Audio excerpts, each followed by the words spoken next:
Hello and welcome to पढ़ने classes. कैसे हो आप सब बच्चे? एकदम खुश, हेल्थी? बताओ भाई। गुड आफ्टरनून सभी को।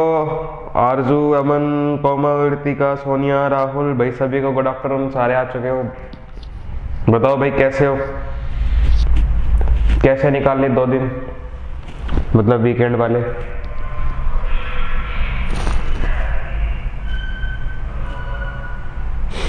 ग्रुप में मैसेज कर दो। गुड आफ्टरनून इम्तियाज, पूर्णिमा, हेलो। चलो भाई फटाफट आ जाओ, सारे आ जाओ। हेलो हेलो हेलो सभी को। टॉपिक स्टार्ट करने वाले हैं। गुड आफ्टरनून दीपक। हाँ भाई, किसी का कोई डाउट थर्मोडायनेमिक्स में? एक मिनट रुको भाई, कुछ हो गया, इशू आ गया।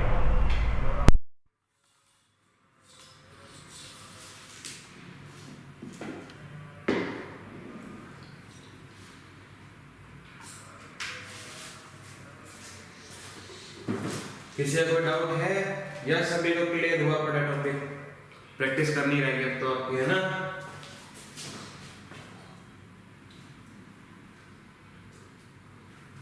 अब अपने थर्मल प्रॉपर्टी जैसा टॉपिक रहता है जिसको बोलते हैं थर्मल प्रॉपर्टीज ऑफ मैटर। आपका हेलो। तो थर्मल प्रॉपर्टीज ऑफ मैटर है ना, ये प्रॉपर्टीज ऑफ सॉलिड, लिक्विड और थर्मल प्रॉपर्टी, ये सारा इकट्ठे मिक्स करके कर लेंगे, ठीक है? क्योंकि ये तीनों का ग्रुप बना देंगे अपन। फिर कैलोरीमेट्री का टॉपिक एक्स्ट्रा आता है, जब वो होगा ना तब आपके कुछ क्वेश्चन ऐसे हो जाएंगे। देखो कुछ क्वेश्चन आपके अभी डाउट में आएंगे, जैसे कि पानी की बर्फ है, उसको उठाया, ठंडे पानी की बकेट में डाल दिया ना, गर्म पानी की बकेट में, बताओ फाइनल टेम्परेचर क्या होगा? ये क्वेश्चन की शक्ल कुछ ऐसी होगी कि ना, एक कॉपर का आपका बर्तन है या यूटेंसिल है, उसके अंदर क्या किया, पानी गर्म कर रहे थे आप, किसी ने आके बर्फ का टुकड़ा डाल दिया, तो पूछ लेंगे लेटेंट हीट वेटेंट हीट दी होगी कुछ, और बता देंगे कि बताओ फाइनल टेम्परेचर क्या होगा। ऐसी शक्ल में आपके पास क्वेश्चन आएंगे, और कोई इसमें ऐड कर देगा कि फिर टेम्परेचर बदलेगा, इतनी लेटेंट हीट वगैरह लगेगी, बताओ एंट्रोपी चेंज कितना आएगा। ये सब क्वेश्चन कैलोरीमेट्री जब पढ़ेंगे वहां से होते हैं, ठीक है? कैलोरीमेट्री मैंने नहीं पढ़ाया अभी, थर्मल प्रॉपर्टीज में करेंगे आराम से। तो वो जो टॉपिक है वो अपना एक यूनिक टॉपिक है, तो उस पर हम टाइम लगाएंगे बाद में, लेकिन एक बार 12th क्लास स्टार्ट कर लेते हैं अपना, ठीक है? क्योंकि अब 11th में आपके ऑलमोस्ट टॉपिक हो चुके हैं, ठीक है? जो जो मेजर टाइम टेकिंग होते हैं, इस पर टाइम लगता है। अब आपके टाइम वाले चैप्टर नहीं है कि ज़्यादा टाइम लगे। नेक्स्ट मैथ्स आपके एक एक दो हफ्तों में होने वाले चैप्टर है, लेकिन पहले स्टार्ट कर रहे हैं इलेक्ट्रोस्टैटिक। बताओ कोई डाउट तो नहीं किसी को? स्टार्ट करते हैं इलेक्ट्रोस्टैटिक, ठीक है? मीनाक्षी हेलो, चलो भैया। लेकिन निशु क्लास में नहीं आ रही, क्या चक्कर है? ये निशु एक क्लास में नहीं आ रही, आ रहे हैं। चलो भैया, किसी के कांटेक्ट में, बाकी बच्चे कांटेक्ट में हो आपस में? तो स्टार्ट करते हैं इलेक्ट्रोस्टैटिक। देखो आपके वैसे तो बोलने में मैं बोल रहा हूँ इलेक्ट्रोस्टैटिक, लेकिन आपकी एनसीईआरटी में जो चैप्टर का नेम है, जो यूनिट का नेम है, वो कुछ इस टाइप से है, इलेक्ट्रिक चार्जेस एंड फील्ड्स, ठीक है? तो एनसीईआरटी जब आप खोलते हो 12th क्लास की, 2 चैप्टर देखने को मिलते हैं, इलेक्ट्रोस्टैटिक 1 और इलेक्ट्रोस्टैटिक 2। अगर बुक में, अगर आप किसी और बुक में देखो, एनसीईआरटी लिखती है electrostatic, electric charges and fields and electric potential and capacitance. Okay, Ram Ram Sahil, चलो आ जाओ भाई। अरुण चलो आ जाओ, चुपचाप आप सुन लो, मैं चुपचाप सुन लो, +2 स्टार्ट कर रहा हूँ। राहुल सर साउंड नहीं आ रही, हे भगवान, अभी सड़ गए, यहाँ पे दिक्कत आ गई। गुड आफ्टरनून मनीष, 1 मिनट रुको सर, एक्सक्यूज मी।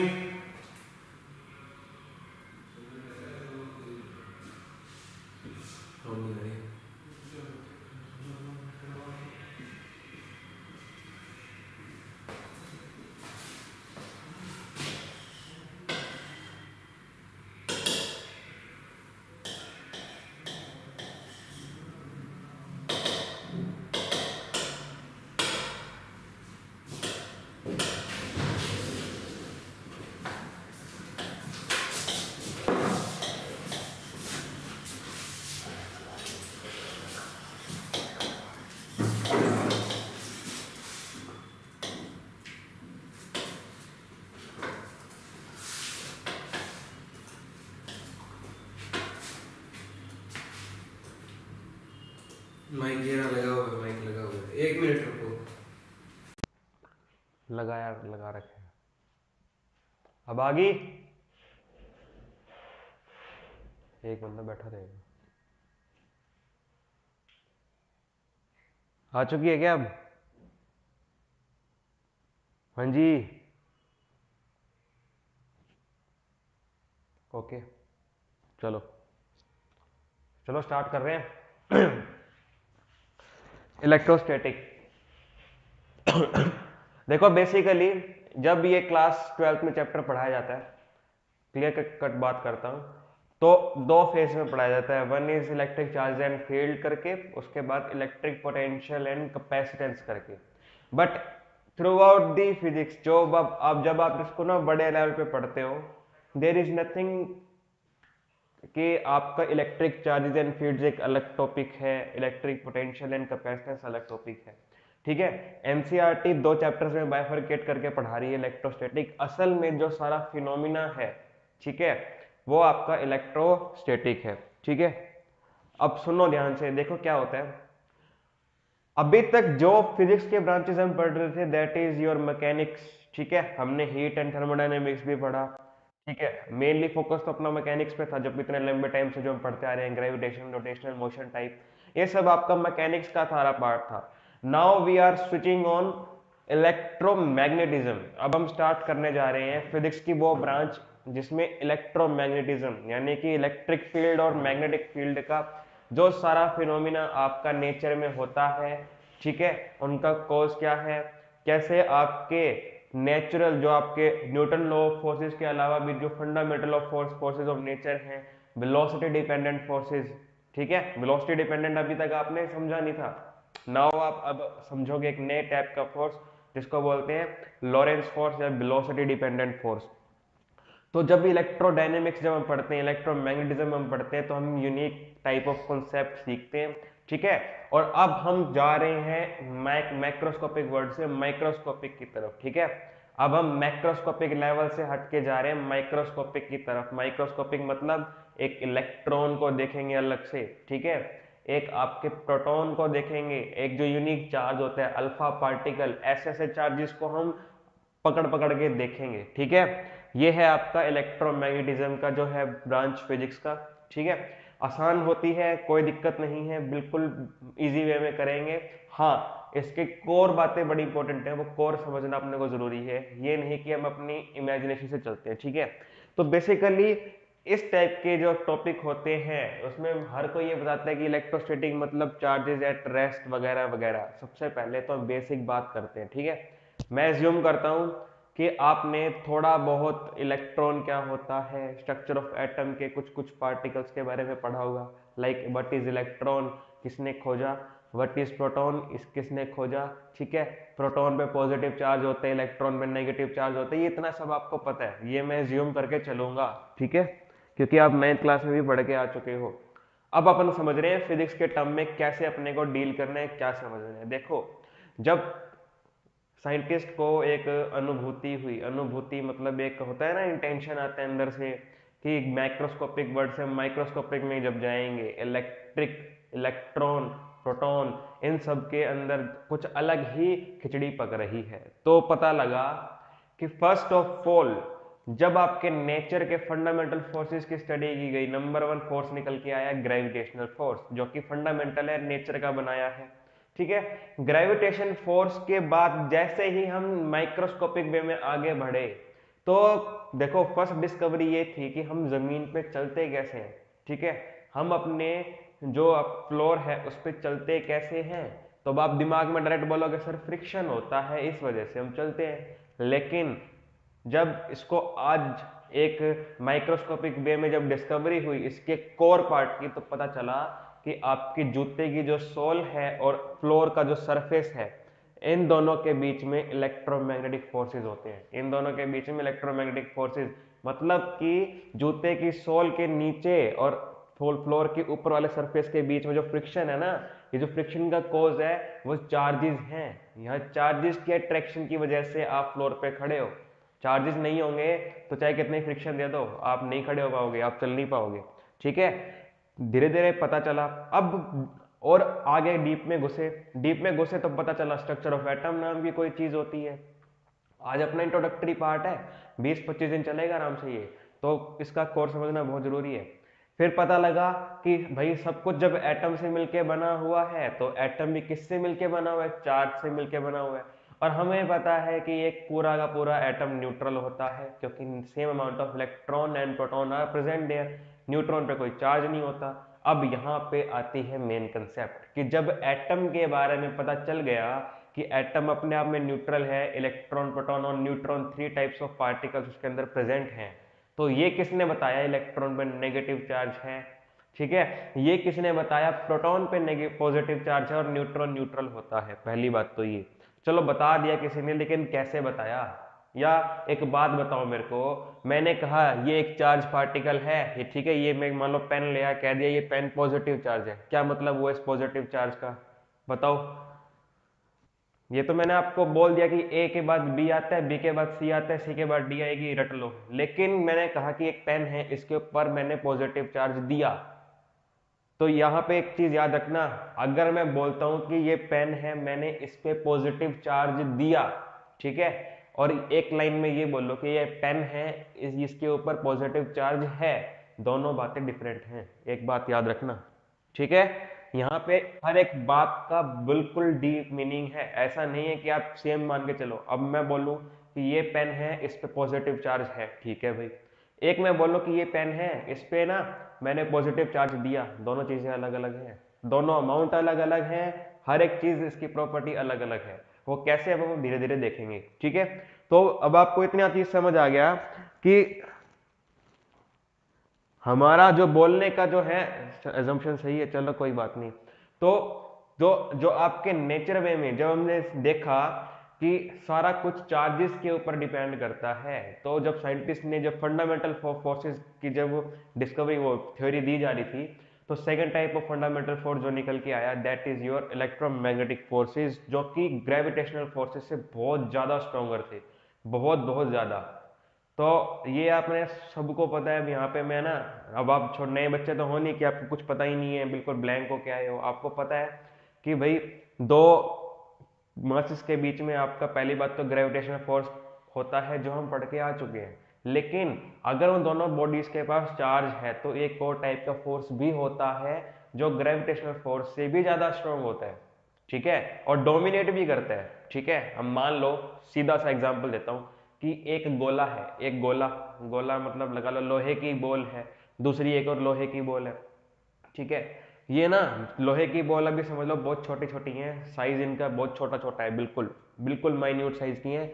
अब दोनों के ऊपर मैंने कहा कि दोनों दोनों पॉजिटिव चार्ज की हैं, दोनों दोनों कौन सी हैं, पॉजिटिव चार्ज की हैं, दोनों के पास मास भी है। अब क्या बोलते हैं ग्रेविटेशन का लॉ, कि भाई दो मासेस हैं, सर्टेन डिस्टेंस पे पड़े हैं, अट्रैक्ट होने चाहिए, ऐसे अट्रैक्ट होने चाहिए, लेकिन होगा क्या, ये अट्रैक्ट नहीं होते, ये रिपेल होना स्टार्ट हो जाते हैं। अब आपके दिमाग में आता है ये क्या, न्यूटन का लॉ फेल हो गया है ना।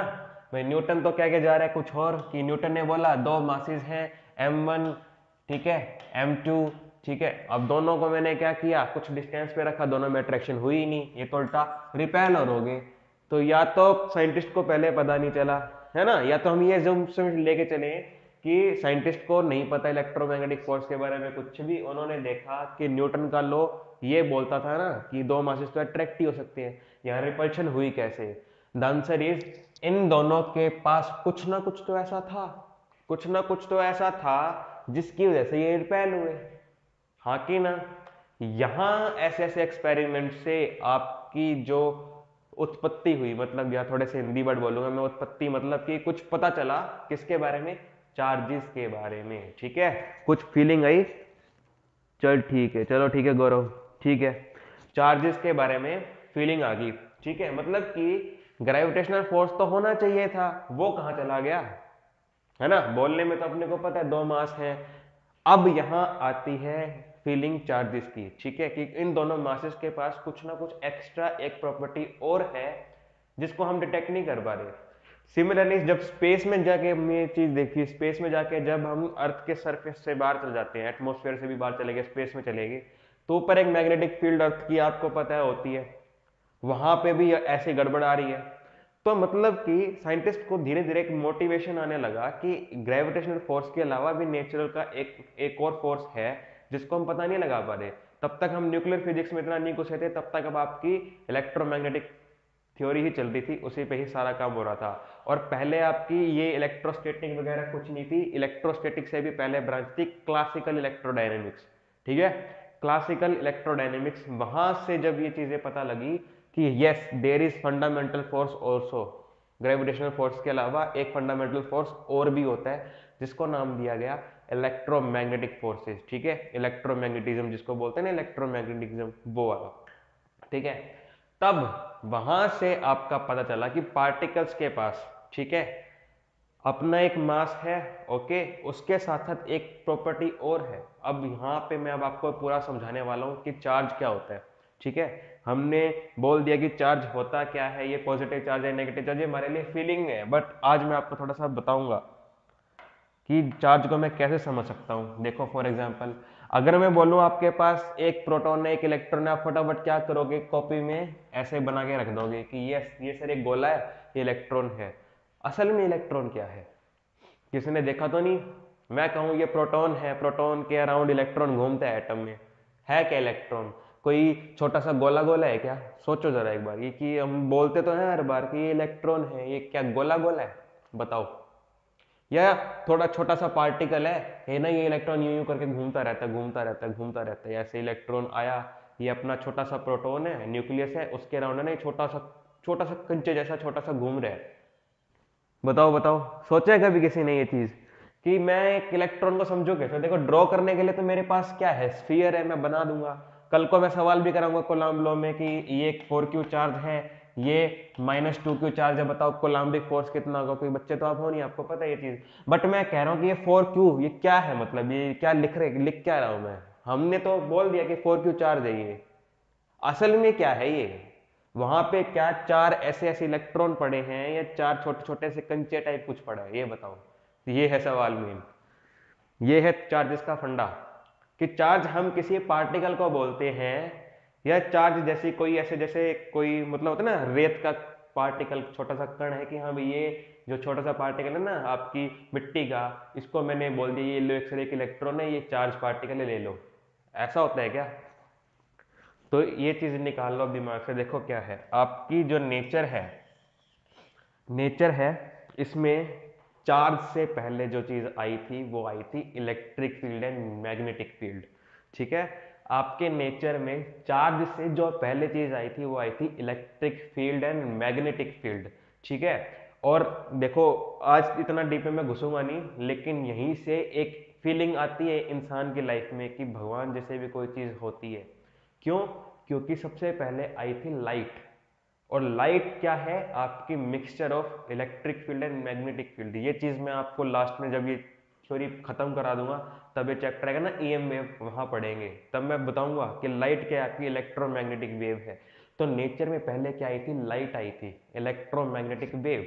और लाइट को लेके साइंटिस्ट में पूरे के पूरे 100 सालों तक, हाँ लगभग लगभग पूरे के पूरे 100 सालों तक साइंटिस्ट में डिबेट चला है। इधर से जर्मनी के साइंटिस्ट, इधर से यूएस के साइंटिस्ट, इधर से ब्रिटेन के साइंटिस्ट में अलग अलग थ्योरीज को लेके बहुत सारा इश्यू चला है, और जिससे आपकी क्वांटम मैकेनिक्स डेवलप हुई है। तो समझना ये कि चार्ज के बारे में उन्होंने ये बताया कि जो चार्ज है असल में कोई एक ऐसा पार्टिकल नहीं है कि हाँ भाई जैसे ये इलेक्ट्रॉन है, इलेक्ट्रॉन को एक मिट्टी की जैसा कोई ना छोटा सा स्फीयर होगा, उसको हमने इलेक्ट्रॉन बोल दिया, ये आपका चार्ज है, ऐसा नहीं होता। चार्ज एक अपने आप में किसी भी बॉडी की प्रॉपर्टी है, इंट्रिंसिक। ये चार्ज अपने आप में किसी भी बॉडी की प्रॉपर्टी होती है। प्रॉपर्टी समझते हो कि मेरे पास कुछ क्वालिटी है तो वो मेरे पास है, यूनिक है वो मेरे लिए, समझते हो? जैसे कि मान लो मैंने अपने आप को कहा कि मैं एक अच्छा राइटर हूं, तो मेरे पास एक प्रॉपर्टी है किसकी, कुछ भी माइंड में आएगा मैं उसको अच्छे वे में लिख दूंगा। हर एक के पास ये चीज नहीं है। प्रॉपर्टी मेरी क्या है, अच्छा मैं बॉय हूँ, ये बंदा गर्ल है, इसकी भी प्रॉपर्टीज है, किस जो डिफ्रेंशिएट कर पा रही है इसको बाकी चीजों से, है ना? अब मैं कहता हूँ कोई एक इन्फेंट है, एक लड़का है, एक एडल्ट है, और एक पूरा क्या है अपने, एक पूरे ओल्ड पर्सन है, ओल्ड एज के पर्सन है, चारों की प्रॉपर्टी अलग अलग है, हाँ कि ना? तो ऐसे ही आपके मटेरियल की भी इंट्रिंसिक प्रॉपर्टी होती है।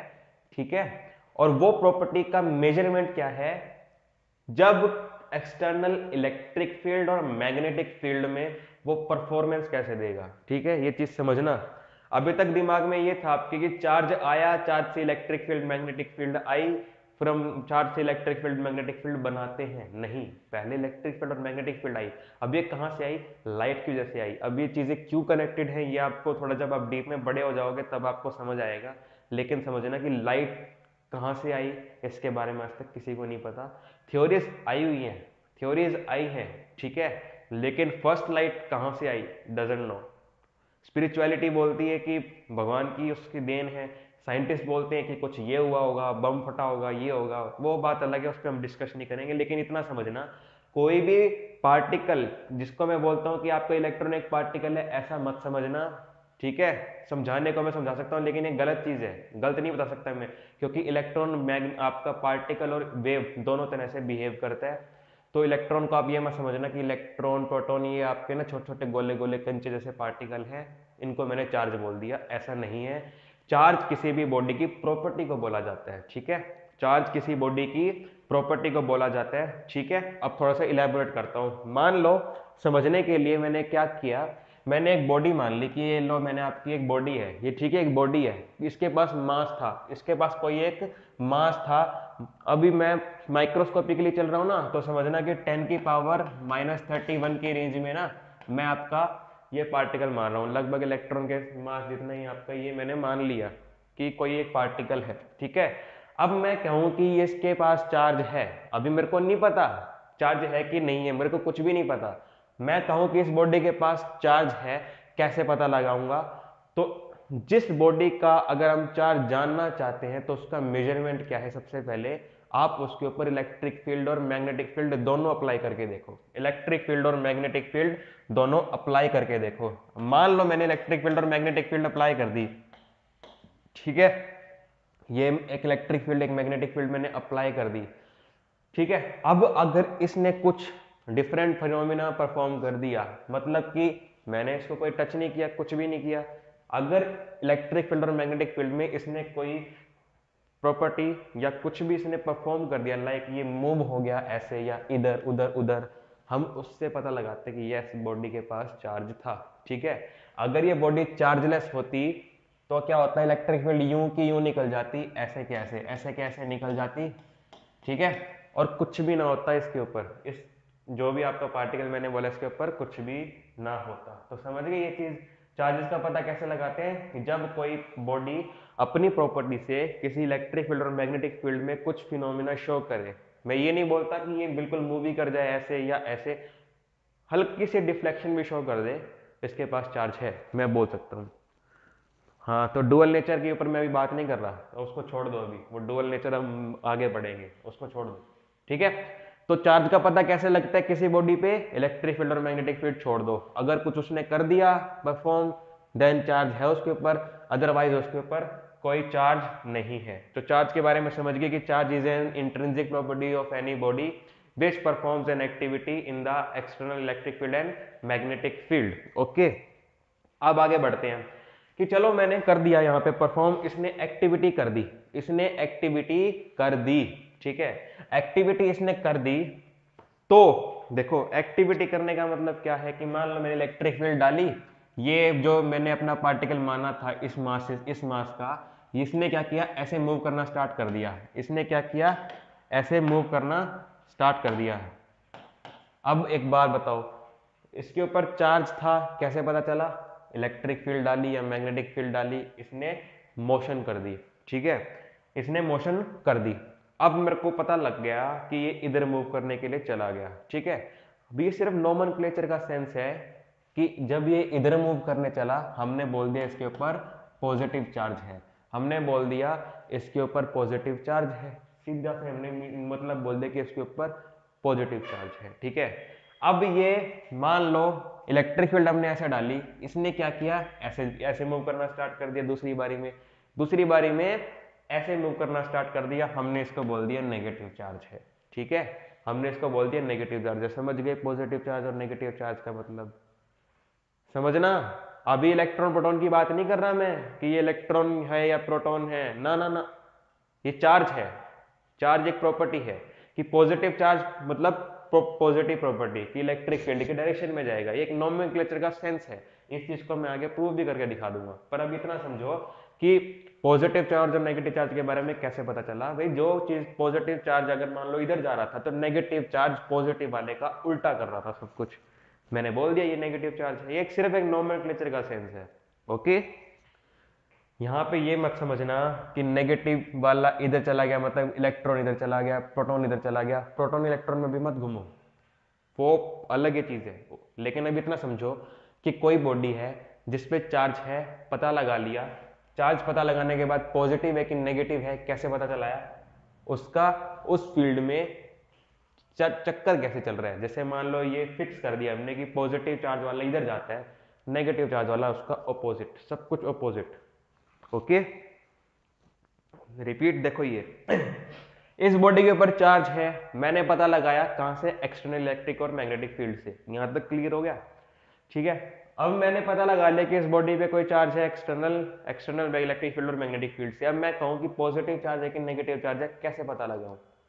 तो पॉजिटिव चार्ज और नेगेटिव चार्ज ये जो आपके हैं नोमेनक्लेचर का सेंस है, ये एक समझने का सेंस है। असल में ये नहीं होता कि ये चीज पॉजिटिव है, ये जीरो से बड़ी है, ये चीज जीरो से नीचे है। कि चार्ज एक प्रॉपर्टी जो है ना आपकी, नेगेटिव चार्ज क्या हो गया, आप ये बोलोगे -2 कूलम, जो ये बोलते हो आप -2 कूलम चार्ज है, तो क्या मतलब जीरो से नीचे वाली वैल्यू है?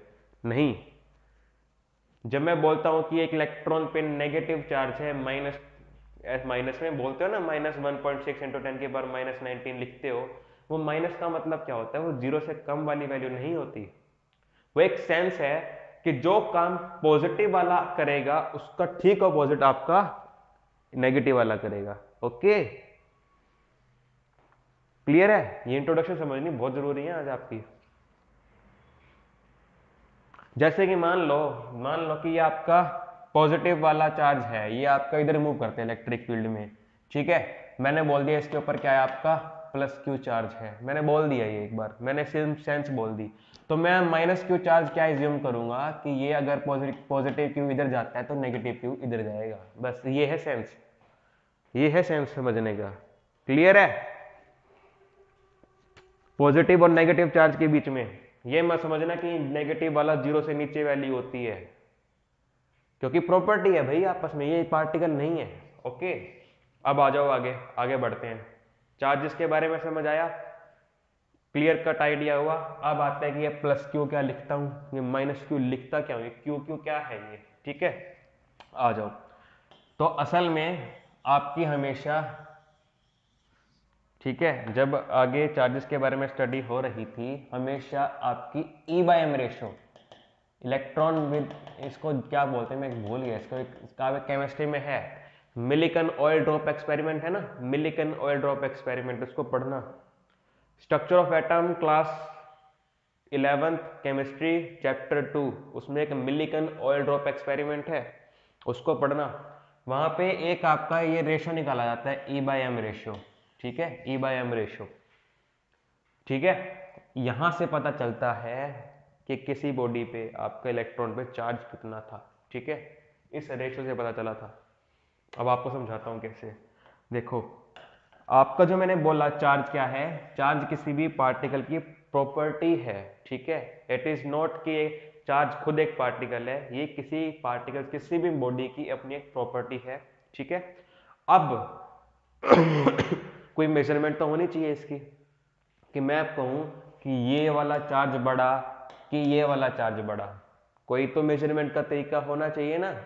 तो देखना, आपके नेचर में जो सबसे फंडामेंटल चार्जेस हैं, जो सबसे फंडामेंटल चार्जेस, सबसे फंडामेंटल मतलब जो सबसे बेसिक वन जो था, वो था आपका इलेक्ट्रॉन।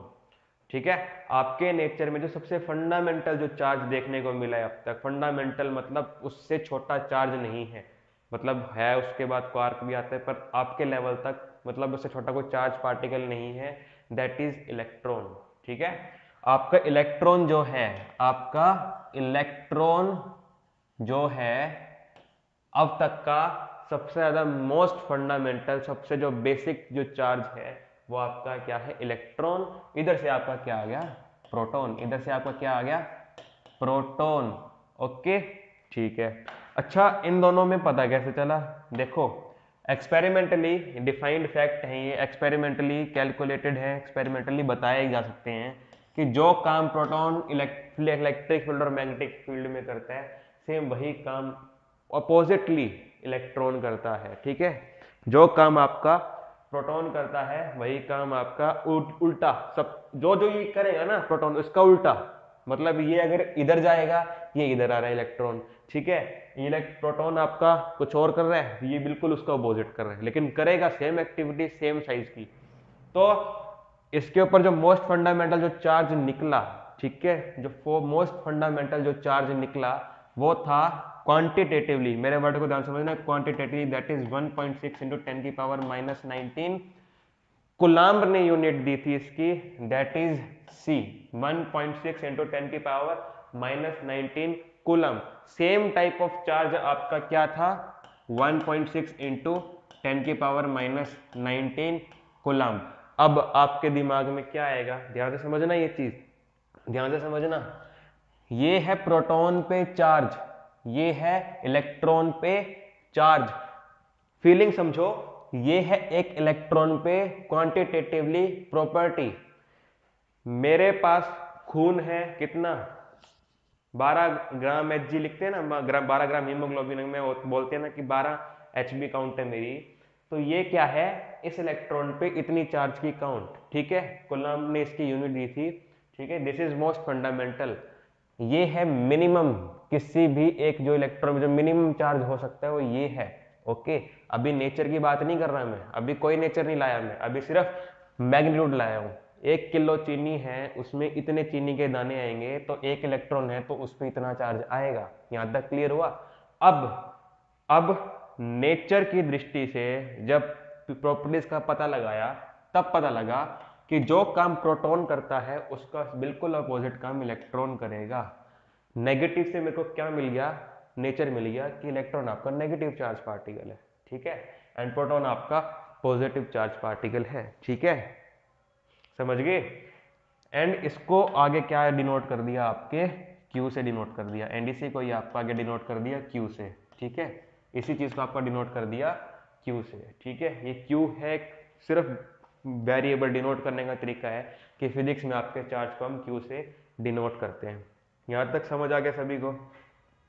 ठीक है, ये क्या है एक इलेक्ट्रॉन पे वो कितनी प्रॉपर्टी शो करता है, and this minus sign shows कि नेगेटिव नेचर का है। आगे बात समझ? ओके, अब ध्यान से समझना, जो मैं चीज लिख रहा हूं वो क्या है, Q चार्ज है। Q चार्ज एक इलेक्ट्रॉन पे कितना 1.6 इंटू 10 की पावर -19।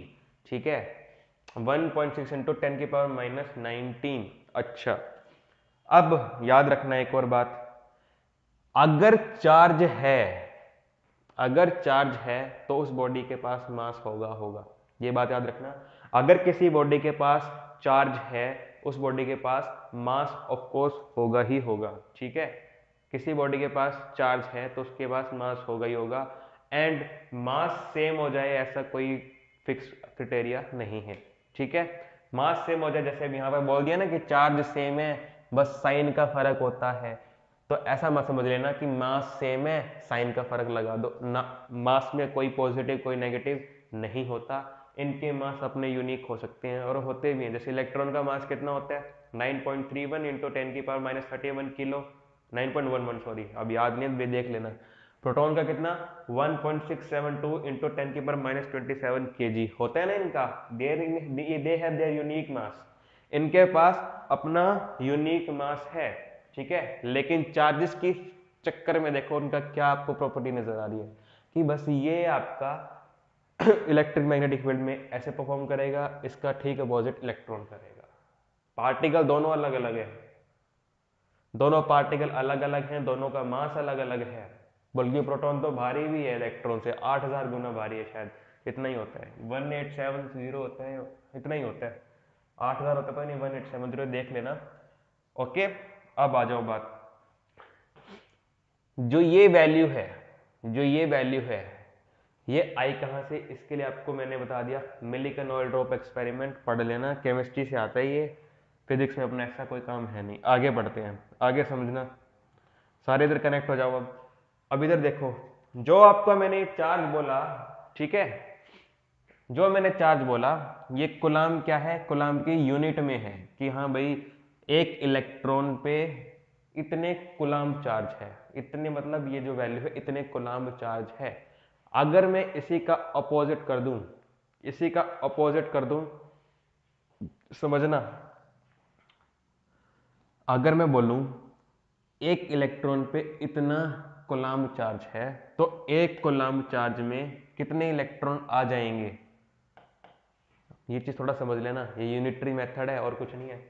एक इलेक्ट्रॉन पे, ठीक है, यहाँ पे 1 ई भी लिख सकते हो कि एक इलेक्ट्रॉन पे आपका 1.6 इंटू 10 के पावर माइनस 19 कूलाम चार्ज है। तो एक कूलाम चार्ज में कितने इलेक्ट्रॉन आएंगे, ये इस बात की सेंस समझ रहे हो? हाँ के नाम में जवाब देना। मैथ को मत समझना एक बार कि मैथ ऐसे हो जाएगी, मैथ को मत लेके जाओ, उसकी सेंस को समझो। कि अगर मैं बोलता हूँ कि एक इलेक्ट्रॉन पे आपका 1.6 इंटू 10 के पावर माइनस 19 कूलाम चार्ज है तो एक कूलाम चार्ज में कितने इलेक्ट्रॉन आएंगे, ये जो मैं बात बोल रहा हूँ इसके सेंस समझ रहे हो? कि आपके इलेक्ट्रॉन को हम क्वांटाइजली काउंट कर सकते हैं, ठीक है। चार्ज जो है आपका क्वांटाइज्ड होता है, चार्ज जो आपका क्वांटाइज्ड होता है, आप चार्ज को बांट नहीं सकते। अभी थोड़ा समझ नहीं आएगा, समझना। मान लो मैंने बोल दिया कि आपके एक इलेक्ट्रॉन पे 1.6 इंटू 10 की पावर माइनस 19 कूलाम चार्ज है, 5 इलेक्ट्रॉन पे कितना होगा इंटू 5, 10 इलेक्ट्रॉन पे कितना होगा इंटू 10, ठीक है। आपके 15 इलेक्ट्रॉन पे कितना होगा इंटू 15। लेकिन कभी ये नहीं लिख सकते कि 1/5 पार्ट ऑफ इलेक्ट्रॉन पे कितना होगा, ऐसा कभी नहीं कर सकते, ठीक है। कि 1/5 पार्ट पे कितना होगा या फिर इसका 7/13 पार्ट फ्रैक्शन में कभी भी नहीं हो सकता। चार्ज एडिटिव इन नेचर होता है, चार्ज आपका क्वांटाइज्ड होता है, क्वांटाइज्ड वे में कि मतलब ये चार्ज पार्टिकल है, ये है, इनको आप एल्जेब्रिकली ऐड कर सकते हो बट फ्रैक्शन में इनको कभी नहीं ले सकते, ठीक है। क्योंकि फिर वही बात, प्रॉपर्टी है भाई बॉडी की, कोई बॉडी थोड़ा नहीं है कि आधा हिस्सा काट के आप कह रहे हो इसके ऊपर चार्ज ये है, इसके ऊपर चार्ज ये है, तो पूरी बॉडी है, प्रॉपर्टी है, ठीक है। समझ रहे हो ये चीज कि चार्ज आपका क्वांटाइज्ड होता है। जैसे कि मैं बोलूं एक इलेक्ट्रॉन पे अगर आपका 1.6 इंटू 10 की पावर माइनस 19 कूलाम चार्ज है तो एक कूलाम पे कितने इलेक्ट्रॉन आएंगे, तो 1/1.6 इंटू 10 की पावर माइनस 19, ठीक है। यहाँ पे लिख देता हूँ मैं इलेक्ट्रॉन, तो एक कूलाम में कितने इलेक्ट्रॉन आएंगे, इसको कैलकुलेट कर सकते हो अब आप बच्चे नहीं हो, आप कर सकते हो। कितना आएगा, ऊपर 10 आएगा, 10 इंटू 10 की पावर माइनस इस 10 की पावर 18, ठीक है, इलेक्ट्रॉन डिवाइड बाय आपका 1.6, ठीक है। इसको मैं क्या लिख सकता हूँ 100, ठीक है, 100/16, 100/16 कितना होता है, कितना होता है भाई 6.25, 6.25, 6.25 इंटू 10 की पावर 18 इलेक्ट्रॉन, ठीक है। और मैंने अगर ढंग से लिख दिया इसको तो 625 इंटू 10 की पावर 16 इलेक्ट्रॉन। तो ये है समझने की कि 625 इंटू 10 की पावर 16 ऐसे इलेक्ट्रॉन इकट्ठे करूंगा तो एक कूलम्ब चार्ज आएगा। क्लियर है यहाँ तक बात, ये बात समझ आ गई आपको? हाँ जी, यहाँ तक क्लियर हो गया? ये मैंने क्या लिखा कि अगर एक इलेक्ट्रॉन पे इतने कूलम्ब चार्ज है तो एक कूलम्ब में इतने इलेक्ट्रॉन आ जाएंगे, हाँ कि ना। और इसी चीज को आपका एनसीईआरटी क्या लिख देती है, इसी चीज को आपका एनसीईआरटी लिख देती है इस नाम से, Q is equal to n e, Q is equal to n e. यहाँ Q क्या है, charge in coulomb, E electronic charge कितना है, N number of electron, number of particle जो भी है, कर सकते हो आप ये, ठीक है। अब ये चीज रट्टा मार लो, चाहे आप याद कर सकते हो भाई ये कितने कूलम्ब है, समझने का सेंस क्या है, ये तो मिल जाएगा एनसीईआरटी में भी, समझने का सेंस क्या है, आ जाओ। कल को मैं अब आपको कोलम्ब लॉ के सवाल कराऊंगा, हाँ कि ना? कोलम्ब लॉ के सवाल कराऊंगा ना, तो मैं कई बार लिखूंगा ऐसे, ऐसे लिखूंगा आपके सामने 5 कोलम्ब चार्ज है, -2 कोलम्ब चार्ज है, यहाँ पे स्केयर के टर्म में यहाँ पे 1 कोलम्ब है, यहाँ पे आपका 4 कोलम्ब है, ये माइनस का। बताओ net electrostatic force acting on 4 coulomb charge. तो आप करोगे ना ऐसे ऐसे ऐसे ऐसे, तो ये 4 कोलम्ब चार्ज ये मत समझना कि 4 इलेक्ट्रॉन यहाँ पे रख रखे हैं, ना ना ना, ये 4 कोलम्ब चार्ज ऐसे मत समझना कि मैंने यहाँ पे 4 इलेक्ट्रॉन अलग से आगे रख दिए, या कोई एक इलेक्ट्रॉन पड़ा था जिसके ऊपर 4 कोलम्ब चार्ज है, नहीं। आप ये समझ सकते हो कि एक बॉडी है, अगर उस पर 4 कोलम्ब चार्ज है तो एक कोलम्ब में अगर इतने इलेक्ट्रॉन है तो 4 कोलम्ब में कितने इलेक्ट्रॉन उसमें पड़े होंगे। फीलिंग आ रही है समझ? तो यहाँ पे मैं जो बात करूंगा ये सारी चार्जेस की एसआई यूनिट में चलेगी, जिसको मैं कोलम्ब में मेजर करता हूँ। बट डजंट मेक सेंस कि 4 इलेक्ट्रॉन पड़े हैं या ये सारे चार्ज ऐसे ऐसे टुकड़े ऐसे पार्टिकल पड़े हैं, ये मत समझना, ओके? कई बार हाई लेवल पे घुमाते हैं ऐसे ही करके, स्फीयर बोल देंगे, ठीक है? तो चार्जेस के बारे में आप समझ आ गए कि चार्ज पहली बात तो एडिटिव इन नेचर है, एल्जेब्रिकली आप इसको ऐड कर सकते हो कि 5 कोलम्ब चार्ज है, -2 कोलम्ब चार्ज है, तो नेट चार्ज कितना हो गया? 3 कोलम्ब हो गया। मतलब एक बॉडी पे बोल दिया मैंने 5 कोलम्ब चार्ज है, दूसरी पे बोल दिया 2 कोलम्ब चार्ज है, तीसरी पे -7 कोलम्ब चार्ज है, तो नेट बॉडी क्या होगी आपकी? न्यूट्रल होगी, पूरी की पूरी बॉडी न्यूट्रल होगी, क्योंकि एडिटिव करके देख लो, सारे के सारे चार्ज आपके सेम है। दूसरा, चार्जेस आपके क्वांटाइज्ड होते हैं, आप फ्रैक्शन में कभी भी चार्जेस को नहीं ले सकते कि हाँ भाई 2/5 पार्ट ऑफ बताओ चार्ज कितना होगा, ऐसा कुछ नहीं होता। आप हमेशा क्या करोगे?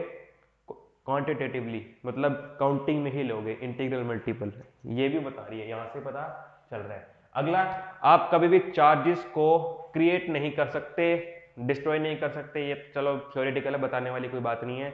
अपने काम में क्या है देखो, आप कभी भी चार्जेस को ना ही खत्म कर सकते हो ना ही क्रिएट कर सकते हो, आप चार्ज को ट्रांसफर करके न्यूट्रल कर सकते हो, समझ रहे हो? आप चार्जेस को खत्म नहीं कर सकते। अब मैं आपको बताता हूँ एक एग्जांपल, देखो कैसे। मान लो आपके पास एक बॉडी है, आपके पास क्या है? एक बॉडी है, ठीक है? मान लो इसके ऊपर था आपका 5 कोलम्ब चार्ज, ठीक है? इसके ऊपर क्या था आपका? 5 कोलम्ब चार्ज, ओके? अगर मैं कहूं, ठीक है, अगर मैं कहूं कि यहाँ पे आपकी एक और बॉडी में लेके आ गया, कितनी? -1 कोलम्ब की। मैं यहाँ पे बॉडी लेके आ गया -1 कोलम्ब की, इन दोनों को मैंने आगे क्या कर दिया? पास पास टच कर दिया, टचिंग कर दी, टचिंग, और दोनों कंडक्टिंग है। कंडक्टिंग समझाऊंगा आगे धीरे धीरे, बस इतना समझो कि ये दोनों ना, ये अपना 5 कोलम्ब चार्ज में, -1 कोलम्ब चार्ज में, मैंने इनको दोनों को चिपका दिया, टेप से मैंने चिपका दिया, टेप से इनको चिपका दिया, तो क्या होगा? इन दोनों को मैंने एक बॉडी बना दिया, इन दोनों को मिला के मैंने एक बॉडी बना दी। अब नई बॉडी पे चार्ज क्या होगा? क्या बोलोगे आप? क्या बोलोगे? 4 कोलम्ब चार्ज बोलोगे, हाँ कि ना? यही बोलोगे 4 कोलम्ब चार्ज है। या फिर एक काम करो, मैंने ना इनको ना मिलाया नहीं, इनको मैंने एक बार टचिंग करा के अलग कर दिया, ऐसे टच कराया फिर मैंने अलग कर दिया। अब अलग करने पे बताओ क्या इन पे यही चार्ज होगा? नहीं होगा, चार्ज इन दोनों पे बराबर बराबर आ जाएगा, क्योंकि आप चार्ज ट्रांसफर कर सकते हो। जैसे पानी बहता है ना, झरने से पानी बह जाता है, ऐसे जहां चार्ज ज्यादा होगा वहां से चार्ज आपस में बराबर बराबर बट जाएगा। तो यहाँ पे देखो 5 कोलम्ब चार्ज था, यहाँ पे -1 कोलम्ब चार्ज था, दोनों में ये 2 कोलम्ब में बट जाएगा, दोनों में 2 कोलम्ब में बट जाएगा, ठीक है? चार्ज कभी भी खत्म नहीं होगा कि ये माइनस वाला क्या चार्ज सर खत्म हो गया, नहीं, न्यूट्रल कर दिया आपने। क्या किया? 1 कोलम्ब दे दिया, इसको न्यूट्रल कर दिया। अब ये बॉडी आपकी चार्जलेस होगी, लेकिन दोनों चूंकि चिपके हुए हैं तो क्या करेंगे? चार्जेस का डिस्ट्रीब्यूशन करेंगे, बांट लेंगे, समझ गए? और इसी प्रॉपर्टी को आपका चार्ज आर कंजर्व्ड ये भी बोला जाता है, चार्जेस आर कंजर्व्ड। पूरी आइसोलेटेड बॉडी का चार्ज कंजर्व रहता है, नेट चार्ज पहले जितना था किसी बॉडी पे, फाइनल वाला चार्ज भी उतना ही होगा। क्लियर है? यस, ठीक है? तो net charge will always remain same isolated system का, ठीक है? किसी भी आइसोलेटेड सिस्टम का नेट चार्ज हमेशा सेम रहेगा, individually they can change, but net system का नेट चार्ज आइसोलेटेड में सेम रहेगा। तो ये एनसीईआरटी के आपके पहले 2-3 पेज थे जिसमें हम चार्जेस की प्रॉपर्टी के बारे में पढ़ते हैं कि चार्ज होता क्या है। तो चार्ज आई थिंक आप समझ चुके होंगे कि चार्ज एक प्रॉपर्टी होती है। चार्ज कोई एक ऐसा कंचे जैसा पार्टिकल नहीं होता, ठीक है, कि हमने इसको कंचे को बोल दिया कि ये चार्ज है, ठीक है, इसके बाद इस पे चार्ज नहीं है। तो अगर किसी पे चार्ज है मतलब क्या है, पॉजिटिव चार्ज है उसका मतलब क्या है, नेगेटिव चार्ज है तो उसका मतलब क्या है, चार्ज कंजर्व्ड रहता है तो उसका मतलब क्या है कि net will be remain same. जैसे वही है ना, काइनेटिक एनर्जी पढ़ी थी अपन ने, वो वही वाला किस्सा है। बस थोड़ा सा ये समझ लेना, ये ट्रांसफर हो सकता है, ठीक है, ये ट्रांसफर हो सकता है। ओके, तो चार्जेस के बारे में आप जितना और पढ़ना चाहो पढ़ सकते हो। रेफरेंस के लिए नंबर 1 रेसनिक हैलिडे को आप पढ़ सकते हो, ठीक है। रेसनिक हैलिडे में फर्स्ट जो एक चैप्टर 3 चैप्टर में दिया हुआ है, पहला आपका इलेक्ट्रो चार्जेस में दिया हुआ है चैप्टर, दूसरा इलेक्ट्रिक फील्ड में, तीसरा गॉस लॉ में। तो रेसनिक हैलिडे में 3 चैप्टर दिए हुए हैं, आप एच सी वर्मा से भी पढ़ सकते हो, बहुत अच्छी बुक है। डीसी पांडे में ये जो चैप्टर है ये प्रॉपरली आईआईटी जेई के रेफरेंस के तौर पे दिया हुआ है, तो डीसी पांडे को एक बार मत पढ़ना। उससे पहले अगर आप मन करना चाहे तो आप एनसीईआरटी, रेसनिक हैलिडे या एच सी वर्मा, इन 3 में से कोई भी एक पढ़ सकते हो, ठीक है। आपके मतलब बहुत डीपर में आए हैं कंसेप्ट। अब अपना काम क्या है, स्टार्ट हो रहा है चैप्टर अपना। अब अपने को डील क्या करना है इस चैप्टर में, हमने तो अभी तक चार्जेस को समझा है, टॉपिक कब स्टार्ट होगा, टॉपिक अब स्टार्ट होगा, अब आएगा व्हाट इज इलेक्ट्रोस्टैटिक। तो साइंटिस्ट ने जब ये चीजें पता कर ली कि चार्ज कुछ होता है, ठीक है, और सबसे ज्यादा मोस्ट फंडामेंटली आप कहाँ चार्ज देखते हो, अपने स्ट्रक्चर ऑफ एटम ही देखते हो, जो कि फंडामेंटल है, इलेक्ट्रॉन, प्रोटॉन, इसके बाद अल्फा पार्टिकल वगैरह जो आते हैं आपके, ठीक है, पॉजिट्रॉन, न्यूट्रिनो, ये सब आते हैं। तो देखो, चार्जेस के बारे में पता लगने के बाद यहाँ आती है फिनोमिना को समझने की बारी, कि जो ये electric field I, charge particle move हुआ, कैसे हुआ। पहली बात तो ये, इलेक्ट्रिक फील्ड ने ऐसा क्या कर दिया उस प्रॉपर्टी के साथ कि वो मोशन में आ गई।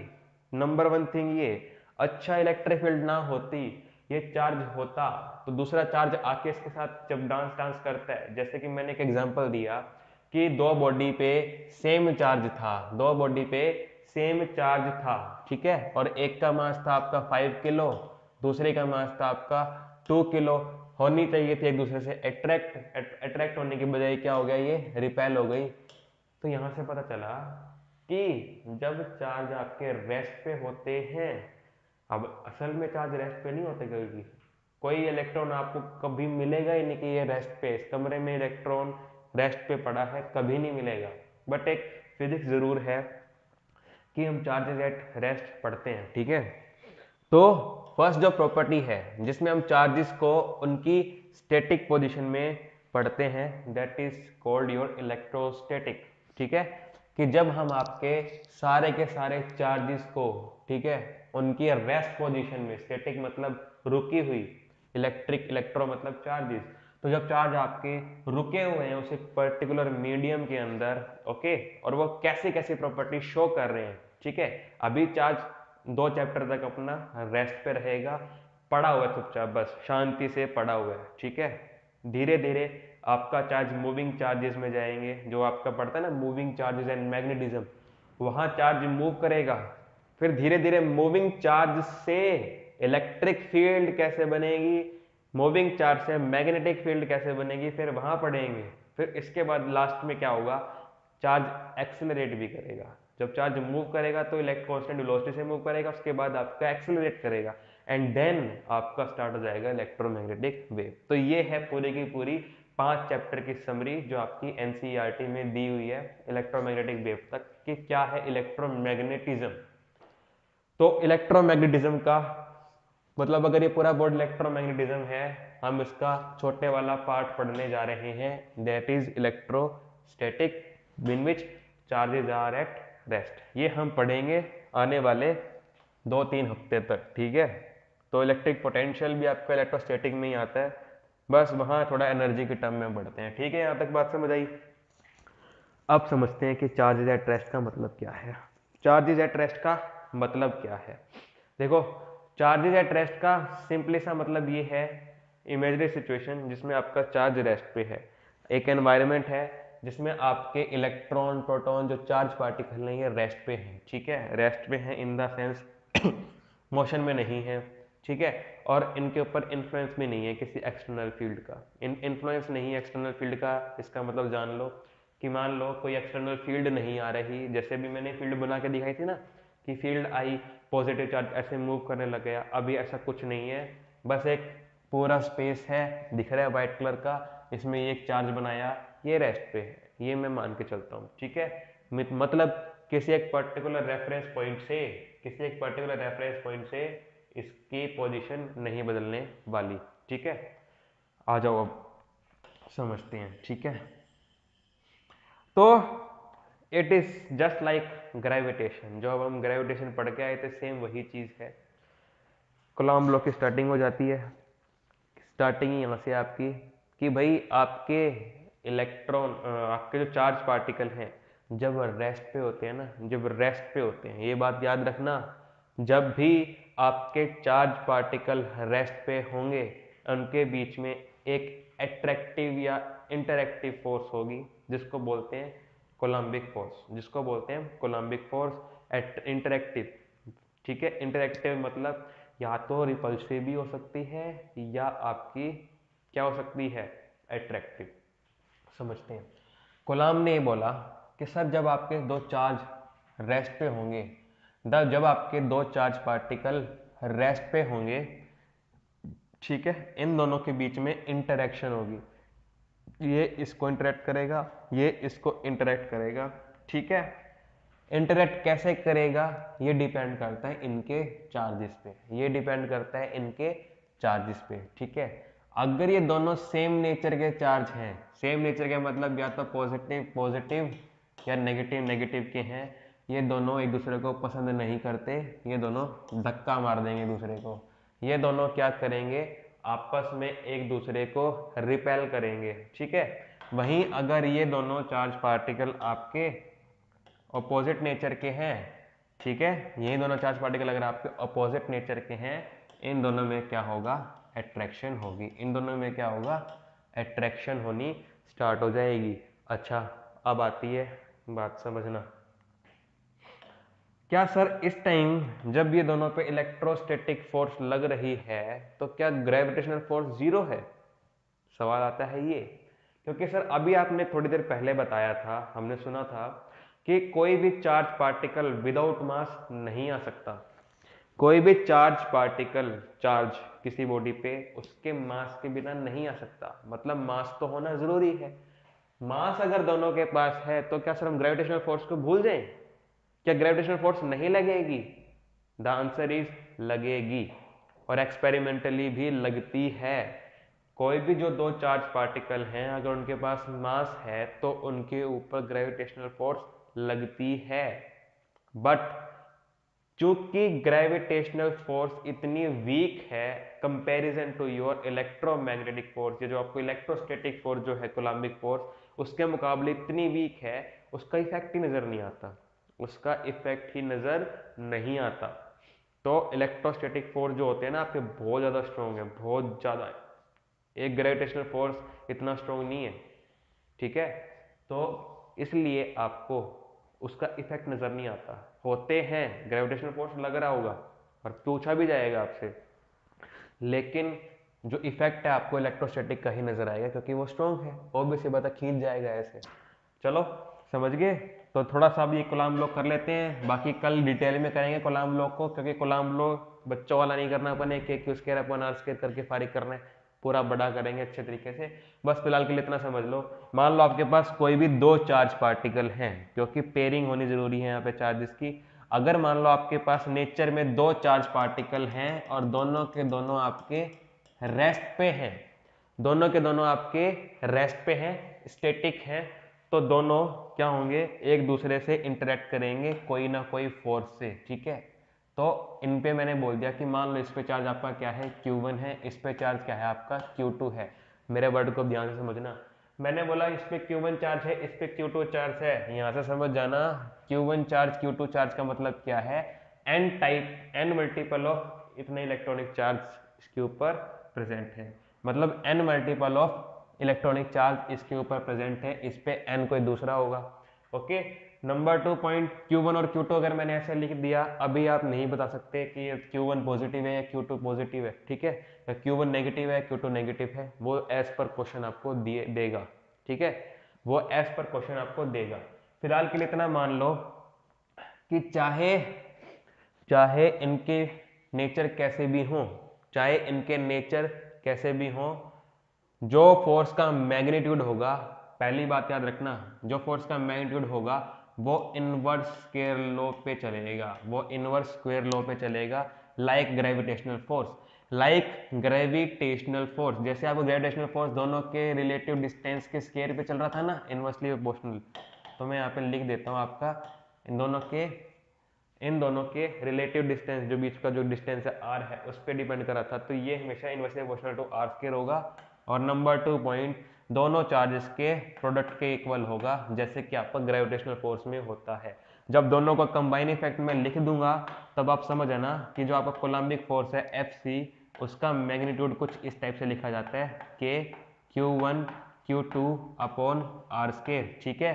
फिर k क्या है आपका, k is 1 upon 4 pi epsilon naught constant है, वैल्यू क्या होती है 9 इंटू 10 की power 9 newton metre square upon coulomb square, ठीक है। और एप्सिलॉन नॉट की वैल्यू को मैं आपको बताऊंगा। अब यहां तक क्लियर हो गया आपको। अब अब यहाँ पे आता है कि सर ग्रेविटेशनल फोर्स से क्या ये आपका अलग है क्या कोलम्बिक फोर्स, तो यस बिल्कुल अलग है। ग्रेविटेशनल फोर्स से क्या सर कोलम्बिक फोर्स अलग है, यस बिल्कुल अलग है। ये कोलम्बिक फोर्स हमेशा आपके चार्जेस में लगेगा, किसी बॉडी के अगर ऊपर चार्ज नहीं है, मतलब बॉडी न्यूट्रल है, कोई कोलम्बिक फोर्स नहीं लगेगा। मान लो एक बॉडी चार्ज वाली है, दूसरी बॉडी आपकी न्यूट्रल है, समझ लेना कोई कोलम्बिक फोर्स नजर नहीं आएगा, बशर्ते ग्रेविटेशनल फोर्स रहेगा तब भी, ग्रेविटेशनल फोर्स तब भी लगता रहेगा। लेकिन मान लो अगर एक बॉडी चार्ज वाली ले ली, दूसरी आपने न्यूट्रल ले ली, ठीक है, चार्जलेस ले ली या न्यूट्रल ले ली, तो क्या होगा, आपकी बॉडी पे कोई भी कोलम्बिक फोर्स नजर नहीं आएगा। नंबर 2 पॉइंट, क्या सर ग्रेविटेशनल फोर्स की तरह कोलम्बिक फोर्स सेंट्रल फोर्स होता है, तो यस। अब आपके दिमाग में अगर सर ये दिमाग में आया कैसे कि सेंट्रल फोर्स के बारे में जानना चाहिए, क्योंकि आपने ग्रेविटेशनल फोर्स में बताया था कि ग्रेविटेशनल फोर्स सेंट्रल फोर्स होता है, हमने एक नया वर्ड सुना था, तो क्या कोलम्ब में भी आप ये बोलोगे कि सेंट्रल फोर्स होता है। तो नंबर 1 क्वेश्चन कहां से दिखा मेरे को सेंट्रल फोर्स के बारे में, तो यहां से देखने को मिला, जो फोर्सेस आपके डिस्टेंस के डिपेंडेंट होते हैं, जो फोर्स आपके डिस्टेंस डिपेंडेंट होते हैं, like 1 upon r, like 1 upon r square, 1 upon r cube जैसे जो फोर्स होते हैं, वो हमेशा आपके सेंट्रल फोर्स होते हैं। और कोलम्बिक फोर्स भी ग्रेविटेशनल फोर्स की तरह आपका सेंट्रल फोर्स होता है, ठीक है।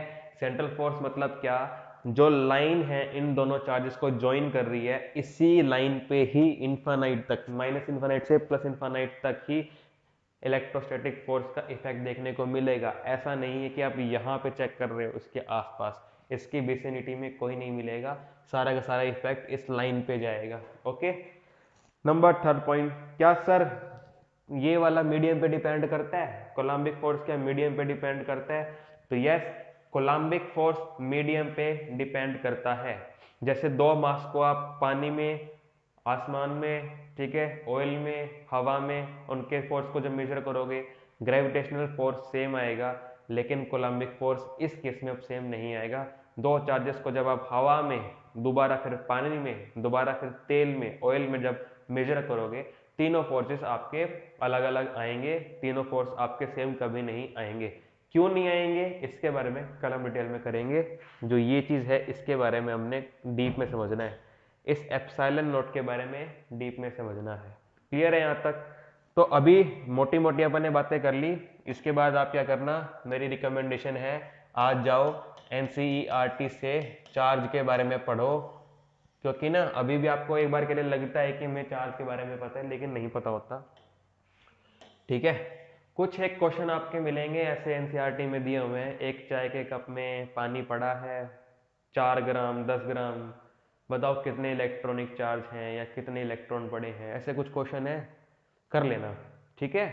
आपकी एनसीईआरटी में कुछ ऐसे क्वेश्चन होंगे, जैसे वही बता रहा हूँ ना, 10 ग्राम पानी है, बताओ कितना है, ये 1-2 एग्जाम्पल दिए हुए हैं, कर लेना, आसान है, मोल कंसेप्ट वाला, ये केमिस्ट्री वाला फिजिक्स में दिया हुआ है उन्होंने, फिर भी कर लेना, कई बार एक आधा क्वेश्चन आ जाता है तो हम क्यों अपना क्वेश्चन बिगाड़े, ठीक है।